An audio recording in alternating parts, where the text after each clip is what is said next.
Assalamualaikum warahmatullahi wabarakatuh. Shalom, Om Swastiastu, Namo Buddhaya, Salam Kebajikan. Perkenalkan, nama saya Tessa Ayu Laksono. My name is Tessa Ayu Laksono. You may call me Sasa. Saya lahir di Lumajang. So, I was born in Lumajang, October 24, 2004.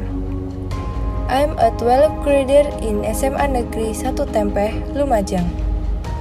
My hobby is doing sport. I also play a guitar. My purpose for joining this modeling competition is to explore my talent. And through this event, I also would like to introduce the original culture from my place, Kabupaten Lumajang.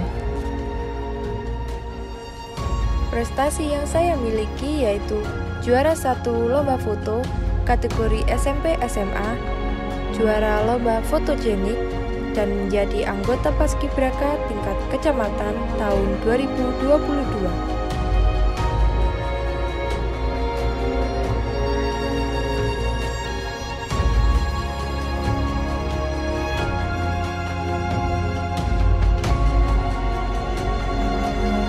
Ada beberapa kesenian yang dimiliki oleh Kabupaten Lumajang.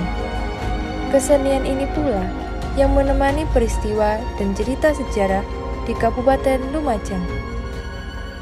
Salah satu kesenian Kabupaten Lumajang yaitu kesenian Jaran Kencak yang melambangkan kelincahan, ketangguhan, dan kekuatan, yang menjadi inspirasi desain baju yang saya kenakan dengan memanfaatkan limbah kain perca menjadi sebuah baju yang high fashion, sehingga memiliki nilai jual dan daya pakai.